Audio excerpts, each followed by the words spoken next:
Bagaimana cara menguatkan pada jiwa supaya persoalan itu mudah kita terima dan suasana hati menjadi lapang, selain mengingat kenikmatan yang telah Allah berikan, berupaya meyakinkan diri bahwa persoalan itu ya kita bisa terima dengan baik, maka turun ayat keduanya. Lanjutkan, ya.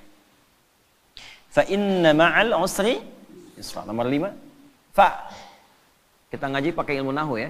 Fa harfu atfin rabitin baina syai'aini bila hudud.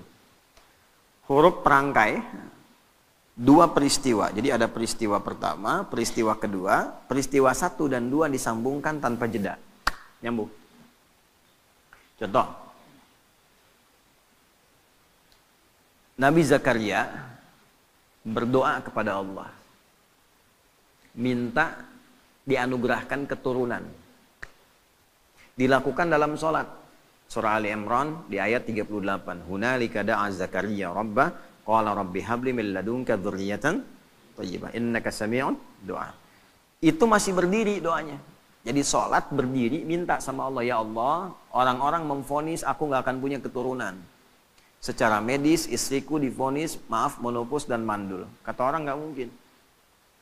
Karena makhluk memvonis tidak mungkin, aku serahkan kepadamu yang semuanya menjadi mungkin. Engkau pemberi tanpa batas, namanya Wahhab. Nah ini adab dalam Quran, kalau ada orang memvonis, ini nggak mungkin, ini nggak bisa, itu tanda dari Allah. Tinggalkan opini manusia, karena Allah memberikan tanda untuk langsung minta kepadanya, dan Allah ingin mengabulkan tanpa campur tangan makhluk. Itu cara bacanya begitu. Begitu selesai kemudian berdoa, belum selesai sholatnya. Jadi baru klak doanya selesai, pakai fa ayat 39-nya di Quran surah 3.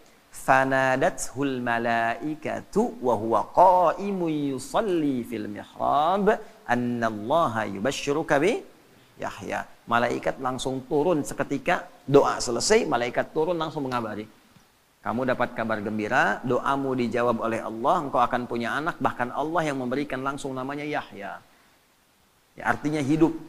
Kata orang mustahil. Dari rahim seorang perempuan yang divonis menopause dan mandul, lahir bayi yang hidup. Kata Allah tidak ada yang mustahil. Jadi dan hidup dia. Namanya Yahya. Nah, jelas? Terjadinya kapan? Qaimun yusalli fil mihrab. Masih berdiri dalam sholat, belum selesai sholatnya. Jadi antara doa dengan jawaban pakai fa artinya cepat tanpa jeda. Terapkan metode ini, pemahaman ini kepada ayat dimaksud, ayat yang kelima. Fa inna ma'al usri. Kalau sedang punya masalah, sedang dialami, ingin melapangkan hati, cepat, jangan pakai jeda. Inna ma'al usri yusra. Seringkali kita baca terjemah, tapi tidak dialihkan ke bahasa psikologi. Sungguh, di dalam kesulitan itu ada bahasa gampangnya begini, pasti selesai. Gitu. Ya, setiap masalah ada solusinya, bahasa gampangnya pasti selesai. Kalau Anda menghadapi masalah, apapun itu, seberat apapun, cepat katakan, jangan pakai jeda. Pasti selesai. Nggak ada yang nggak ada solusinya. Insya Allah selesai. Katakan dulu. Ya. Bahkan nanti banyak ditemukan di Quran itu pakai kul, katakan. Jadi kalau hati kita masih ragu, belum keluar, keluarkan dengan lisan, katakan dengan lisan. Pasti selesai, pasti bisa. Saya bisa. Ya. Itu kita punya ayatnya. Yang praktekkan orang Jepang, orang Korea. Dulu tahun 96-97 itu ada acara di TPI, ya Benteng Takeshi namanya, ya Benteng Takeshi itu yang pakai tank tembak-tembakan itu. Begitu mau menaklukkan bentengnya itu, kan langsung itu pemandunya mengatakan, kamu bisa, kamu bisa, kamu bisa. Dipakai itu tuh. Ya. Lalu Korea melihat anak-anak TK di Korea itu disandingkan dengan kemajuan Jepang. Dibawa ke suasana penjajahannya, dibawa di dunia edukasi, diambil di dunia positif. Jadi begitu masuk, sebelum masuk kelas, harus mengalahkan Jepang. Kita bisa, kita bisa. Akhirnya sampai sekarang terjadi. Ya, Jepang bikin Honda, ya Korea bikin Hyundai. Hyundai bacanya Hyundai. Kemudian sana masuk Piala Dunia, ini pun mesti masuk Piala Dunia. Sekarang kita impor pelatihnya gitu kan. Maju sekarang. Itu cuma satu kalimat, cuma satu ayat di Quran, inna ma'al usri. Pasti bisa. Coba bawa tuh di dunia olahraga, pasti bisa. Ya. Kalau bawa atlet ini, bisa. Nggak ada yang nggak bisa. Bisa. Nah, katakan itu. Waduh, tapi ini mah lawannya. Katakan. Tidak ada yang tidak mungkin. Bisa. Bisa aja dulu gitu. Perkara nanti melawannya bagaimana, itu ikhtiar. Bisa aja dulu. Ya. Lakukan dulu. Tugas, sempurnakan. Misi, selesaikan. Ya. Yang pertama dilakukan itu, tanamkan pada diri kita. Ini bisa nih. Nggak ada yang nggak bisa. Nah, itu seorang muslim begitu. Dan itu digunakan sifat ta'dhimun nafsi. Bahasa bebasnya gini, kamu masih nggak yakin dengan saya? Katanya iman. Kau beriman sama saya, tapi ragu dengan ketentuan saya. Berarti kurang sempurna imannya. Ya. Nah, kalau masih ragu, dikuatkan yang kedua. Ini bukan pengulangan. Di Quran nggak ada pengulangan. Kaidahnya berbunyi begini. Ta'kidun lima'nan jadid. Taksisun lima'nan jadid. Jadi kalau ada seperti diulang, itu sebetulnya penguat kepada makna yang baru. Beda dengan yang sebelumnya. Contoh di surat Ar-Rahman itu. Fabi ayyi ala'i rabbikuma tukadziban. Berapa kali disebutkan itu? Itu bukan diulang. Karena fabi ayyi ala yang kedua beda dengan yang pertama. Fabi ayyi ala yang ketiga beda dengan yang kedua dan yang pertama. Itu dahsyatnya Quran. Nanti kalau sudah masuk surat Ar-Rahman itu, ya kita coba bisa bahas dari 1 sampai yang terakhir itu. Itu antara 1, kedua, ketiga, sampai ke terakhir, beda semua. Ya. Nah, ini yang kedua, seakan-akan kita menemukannya seperti pengulangan. 1, fa inna ma'al usri yusra. 2, inna ma'al usri yusra.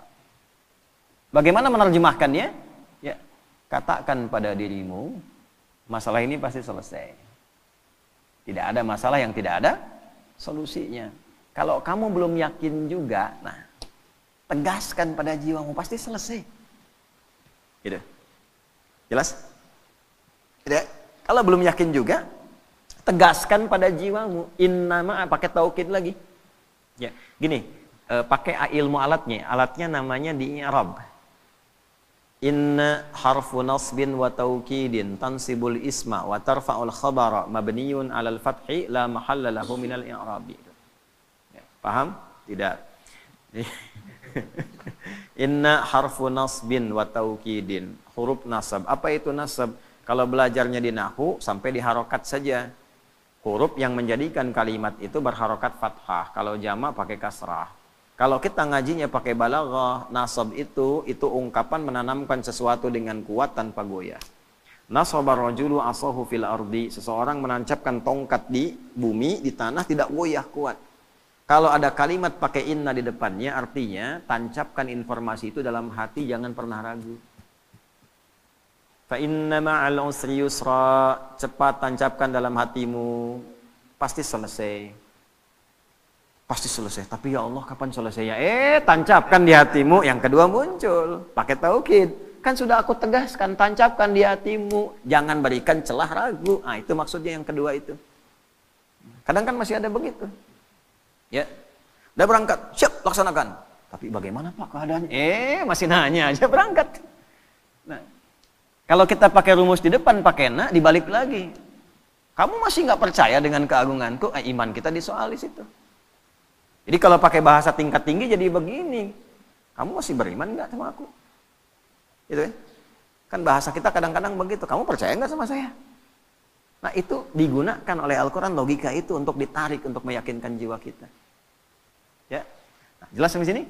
Nah, jadi setiap ada masalah, apapun itu, yang pertama optimis. Ini bisa dilakukan. Ini selesai. Ini ada solusinya. Jelas? Kalau sampai sini, hanya jadi optimisme pribadi. Solusi belum tentu datang. Cuman sampai ke ketenangan. Karena itulah Allah sempurnakan ayatnya. Fa'idha faraghta. Nah, pakai fa lagi, kita pakai ilmu yang tadi. Walaupun hati sudah tenang, tidak menghilangkan ikhtiar kita untuk menyelesaikan persoalan. Kalau sudah tenang, cepat selesaikan dengan ikhtiar. Jangan ditunggu. Alhamdulillah ya Allah, saya sudah tenang. Terima kasih ya Allah. Kini giliran mau menyelesaikannya. Oh tidak. Allah menuntun kita. Kita yang ikhtiar. Pakai ilmunya. Pakai tenaganya. Ya.